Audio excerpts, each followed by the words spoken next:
of the financial year 2023-2024. And Honorable Speaker, previously I've had many minutes to move this kind of bills and reports, and therefore, Honorable Speaker, today I don't wish to take so much time because I can see we have a lot of business that is important, Honorable Speaker, today. But Honorable Speaker, I just first of all want to wish to bring to the attention of the House that the budget that we are currently implementing is a budget of 3.744 trillion shillings.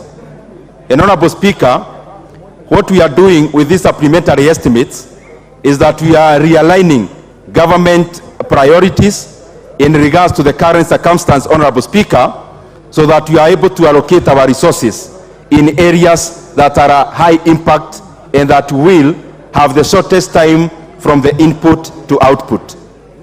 Honorable Speaker, we are making this supplementary budget or estimates in a situation where our country, Honorable Speaker, is facing a myriad of issues.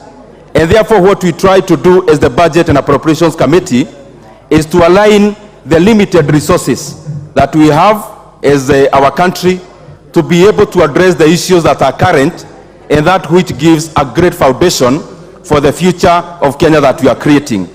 And to go to specifics, Honorable Speaker, Honorable Chairperson, I hope you will move the motion as written after you finish. Yes, I will move after I finish. Or I can do that even now. I moved.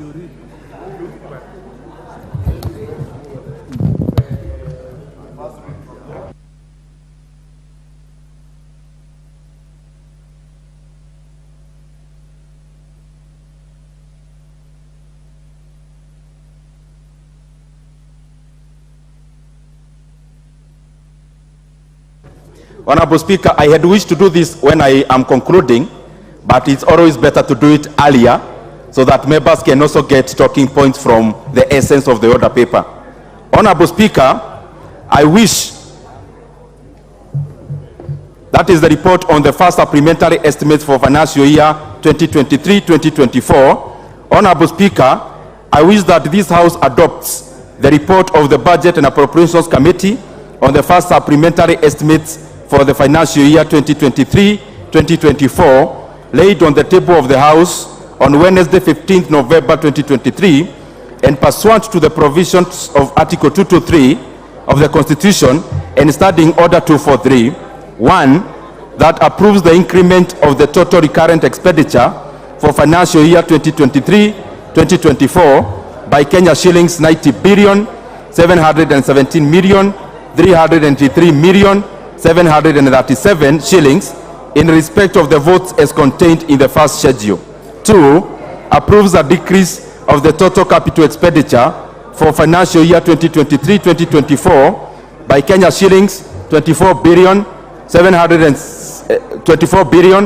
515 million 810,722 shillings in respect of the votes as contained in the first schedule.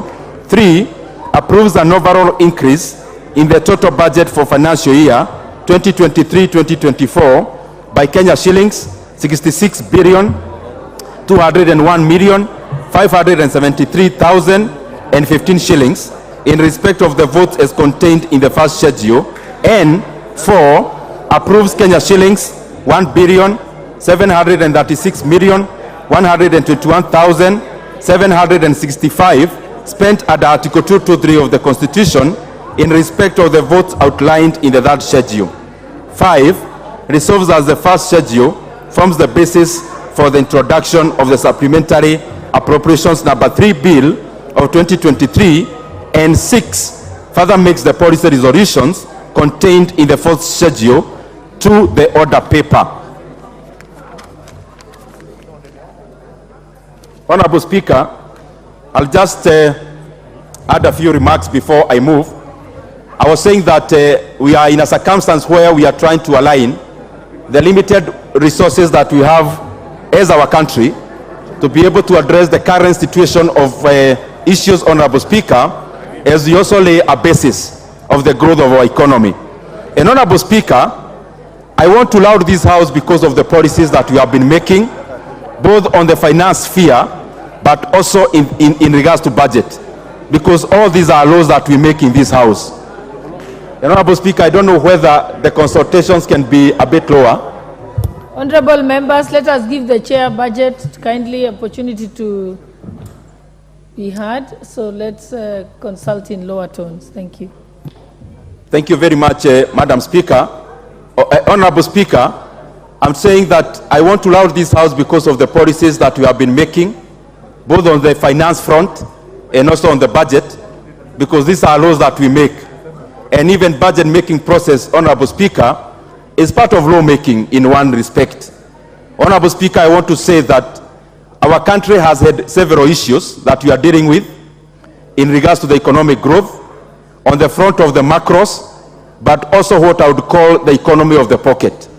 And Honorable Speaker, the economy of the pocket, where the rubber meets the road, I want to say that there is room for improvement in terms of making sure that the standard of life of Kenyans is improving, also as we lower the cost of living. And Honorable Speaker, this is always a moving target, and we are doing everything possible so that we have this contained and aligned. But Honorable Speaker, it is important also that we celebrate some of the issues that are happening in our country. Even with the hardships that we have in our economy, Honorable Speaker, it is important that I mention to this House that through the policies that we make, we have been able to contain inflation as one of the parameters of macroeconomics, Honorable Speaker. And I want to say that a year ago where we were in terms of inflation, in regards to now or comparative to now, we are in a much better situation.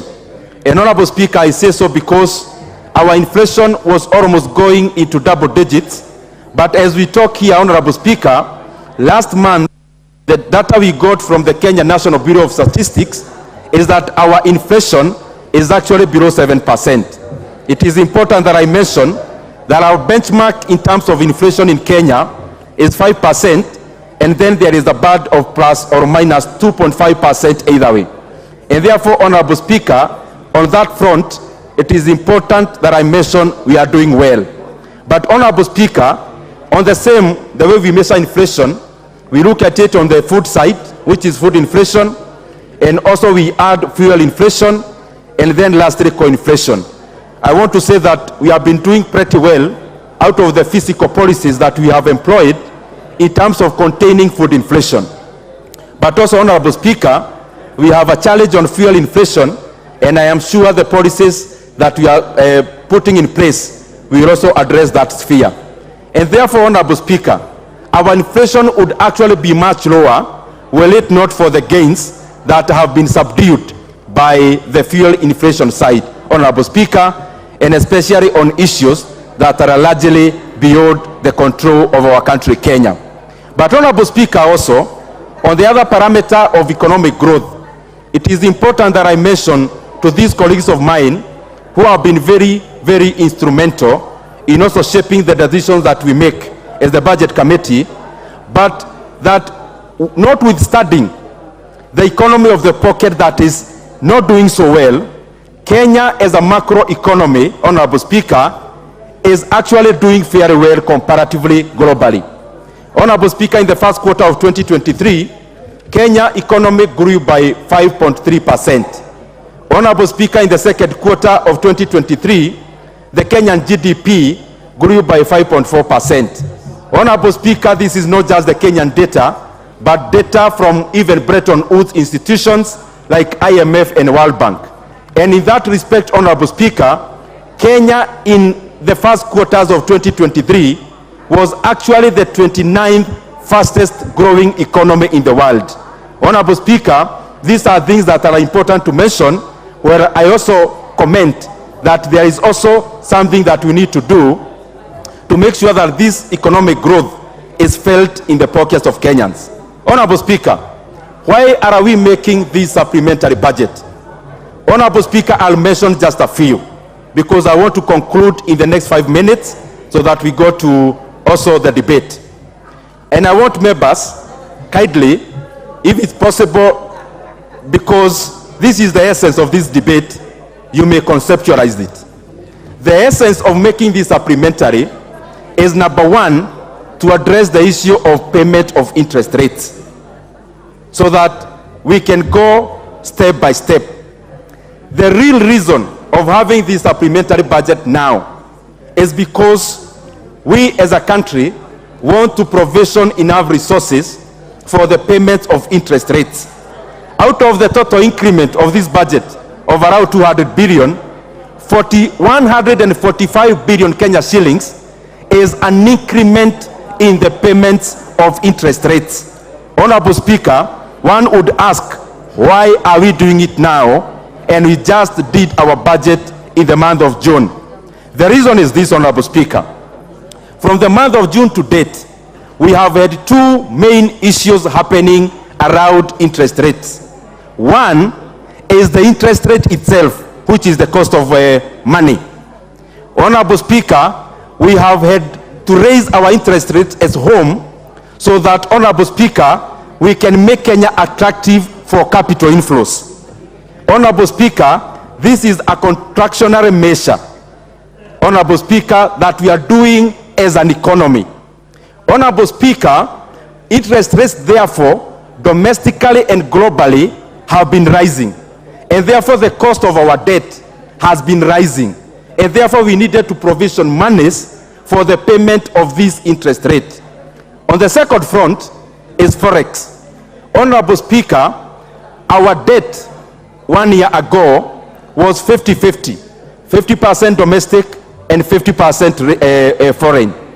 In a debt situation of 10 trillion, it therefore means our foreign debt was around 5 trillion Kenya shillings. And actually, to quote precisely, Honorable Speaker, it was actually 4.3 trillion Kenya shillings in terms of our domestic debt. Now, out of this foreign debt, majority of it, Honorable Speaker, is dollar denominated. But the Kenya shilling has lost around 20% from January to date. And actually also from June to now, we have been subdued.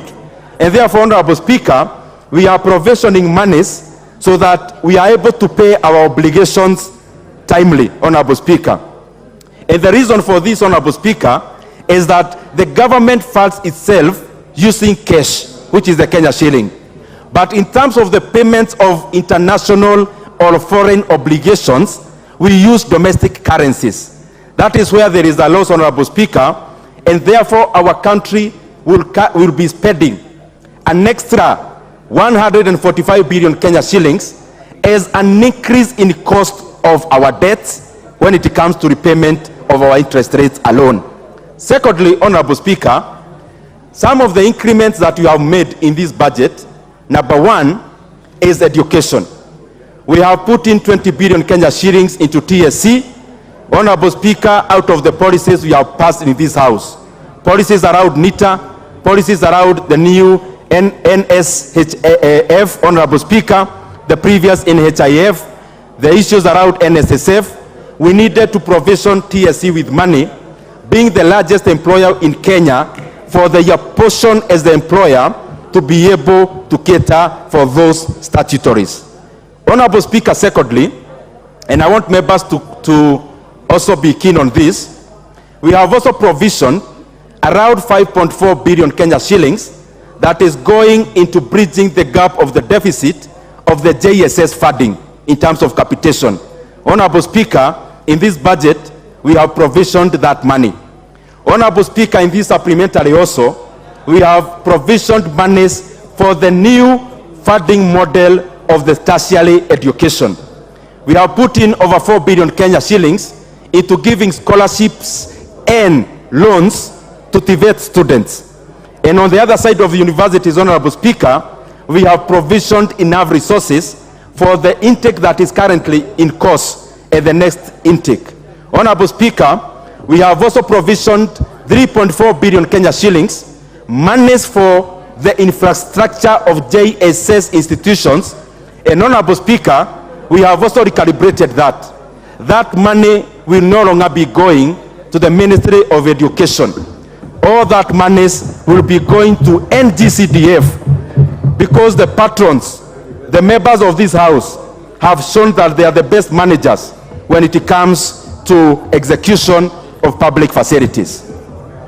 Honorable Speaker, also, we have provisioned 8.25 billion Kenya shillings that will go into post-harvest management and also the purchase of fertilizer for the next season. And therefore, Honorable Speaker, when it comes to inputs of our agriculture sector, we have taken care of that. Honorable Speaker, we have provisioned monies for sugar reforms. And some of these monies, Honorable Speaker, will be going into payment of arrears owed to Kenya's sugar farmers, Honorable Speaker, so that we can continue releasing more resources to our economy. Honorable Speaker, there is a lot more that we have done in the supplementary estimates, and I will call upon members to also go through the report so that we can also participate.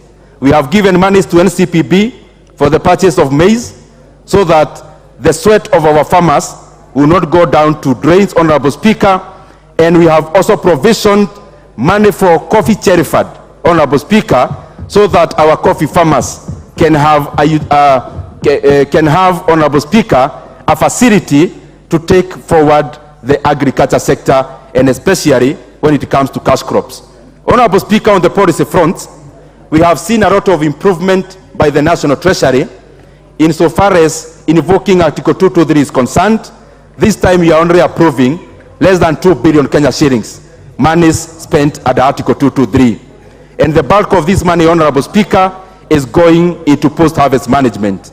Honorable Speaker, also lastly, is that out of the reports that we usually make in this House, Honorable Speaker, the National Treasury or the Executive has now come up with a pending bills commission, Honorable Speaker, which will go a long way into addressing those pending bills that have really hampered the growth of our SMEs, Honorable Speaker, majority of whom are owed these monies. Honorable Speaker, with those many remarks, I want to really thank all the members of this House. You have always been a source of knowledge to us as the Budget Committee. I also want to thank all the departmental chairs who have appeared before us for the last few days.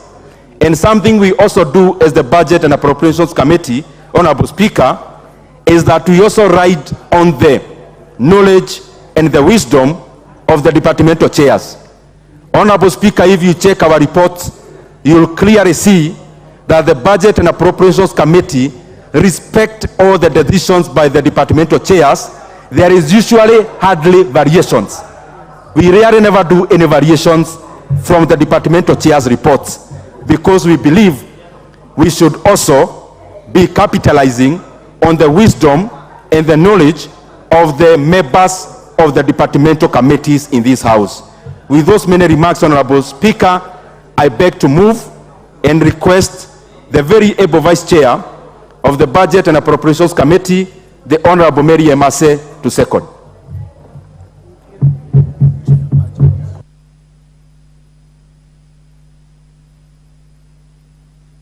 Ikuwe brief. Kwa nini?